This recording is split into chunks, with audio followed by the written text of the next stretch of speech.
So the first episode of my blog is titled "The Double-Edged Sword: How My Mind Works and Why Relationships Are So Hard." Um, it's a lot of time explaining me, why I respond the way I do, why I always seem to fail in relationships, be those romantic, friendships, work relationships, why people often describe me as hyper intelligent, but they never see the burdens that come with it. So I have something called savant syndrome. I also have autistic spectrum disorder, meaning that my brain is wired in a way that lets me perform what might seem brilliant and to some people, but it also means that I struggle with things that most people find easy and they can't understand why I don't. I also struggle intensely with rejection sensitivity disorder. Um, this makes emotional interactions, especially in relationships, and I use relationships as a branching term, in anything from casual friendships to full-blown romances, I can find severely overwhelming. Um, to illuminate both sides of this experience, my condition serves me really well in certain situations, but it presents significant challenges when it comes to friendships, to social interactions, and to romantic relationships. My brain is built to excel in high pressure situations. I work for the ambulance service, and that's where my head is at its best. My brain runs fast during emergencies, lightning fast. I can analyze complex scenarios. I can recognize patterns. I can filter important information at nearly lightning speed. I don't freak out under pressure. I examine, I adjust, and I do. My hyper focus allows me to block out distractions. It allows me to make life saving decisions in split seconds, and it allows me to call medical knowledge with near perfect accuracy. Frustratingly, to a lot of my colleagues, I can quote textbooks down to the page number. And this isn't something that I've ever set up to do. It's not something I've trained for. It's just how my brain processes information. Whereas sometimes people might tend to suffer from feeling overwhelmed during these high stakes environments. I find clarity and I find peace. However, once I get out of that control, once I get out of that compartmentalized space, it's an entirely different ballgame for me. The same brain that helps me analyze medical emergencies does not adapt equally well when thinking about social situations, conversations, relationships, even emotional exchanges.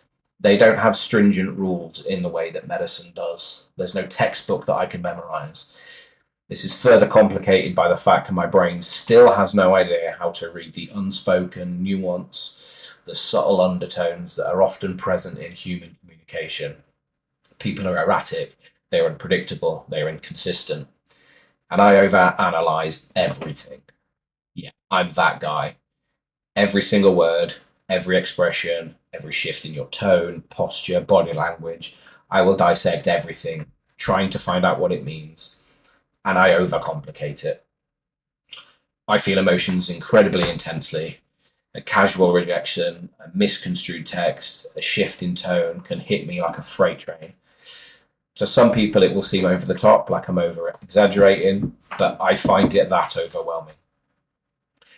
I often have a hard time with unspoken social rules. I struggle with small talk. I struggle interpreting nuance. But most importantly, I struggle when making a decision about what my mouth should do or when I should learn to just shut the fuck up. These skills did not arrive with my birth, and they have not developed well into my 30s. It makes friendships and relationships hard because people expect me to handle emotions in the way that they do, but my brain doesn't operate that way. Rejection sensitivity disorder, or RSD, is one of the worst things that I live with. Sometimes it is debilitating in every sense of the word. It means that even the slightest rejection, whether real or imagined, can seem completely intolerable. If someone doesn't respond to a text message, if they cancel plans at short notice, or even if I just get a vague response, my brain will go into a spiral, analysing, did I do something wrong? Are they mad at me? Do they just not want me to be around anymore? And to be honest, it's exhausting. We live in a society where everybody's phone is in their hand 24/7. And if I get left on red, my brain will assume the worst. Not that you're busy, it's straight to the worst possible conclusion. And it's, like I said, it's exhausting. It isn't about wanting validation, it's that my brain doesn't register rejection in the same way that most other people's can. It doesn't just hurt me, I'm crushed by it. It persists. I can't move beyond it, even though rationally I understand that it's just not personal. And obviously, this makes relationships very difficult for me. Whilst it's not being about validation, I do require validation, not due to the fact that I don't believe people or in other people, but rather because my brain is set up to expect dismissal, regardless of whether it is here or not. When I do get a rejection, it is soul destroying. And obviously, this has deep implications for personal relationships, for romantic relationships. I want to show up and be the best partner I can be. I love deeply, I'm devoted, I'm a passionate person. I care deeply, but my struggles will make things very complicated. When I cry, I don't always know how to feel the right emotion. I don't always feel the way people expect me to. What is natural to other people feels very alien for me. I often seem disinterested, even when I am invested.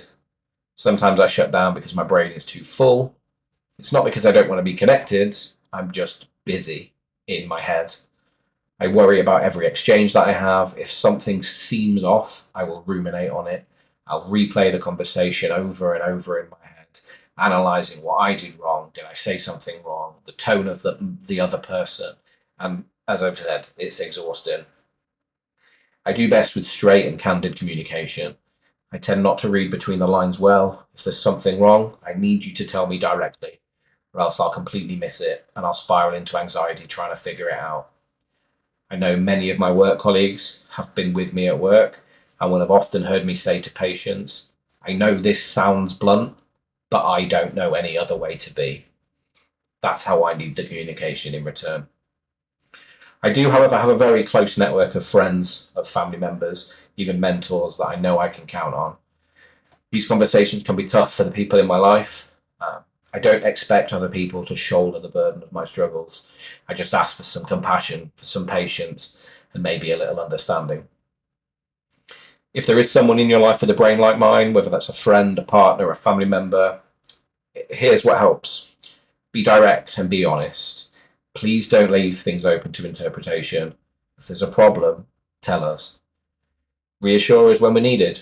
A simple "we're good" or an "I'm not upset" will go a long way to prevent a spiral in our heads. Don't take the over-analysing personally. I'm not trying to be difficult. I really can't stop it. Try to understand that my responses are not always logical. I know when I'm overreacting. It doesn't mean I can control it. It doesn't mean that I can stop feeling it. Take your time to experience these emotions. Sometimes I will go completely quiet. And it's not because I don't care. It's because I have to process what I'm feeling in a way that makes sense to me. So yeah, the bottom line, sometimes I can do things and I can perform well in a way that makes me look or sound impressive, but it comes with substantial challenges. I don't turn my brain off. My feelings, unlike other people's, can be overwhelming, and I will latch on to anything. Once I have, I struggle to let go. Relationships to me seem to be a labyrinth with no guided way through. And I don't say this in search of sympathy. I just say this in search of some understanding. If you've ever wondered why I act the way I do, why I seem sometimes unbothered by the things that I should be, while I see cold and distant in intensely emotional situations, this is why. It's why I have a hard time in relationships. But I'm not broken. I don't need fixing. I just need people to be aware that my mind works differently and that there's nothing wrong with that.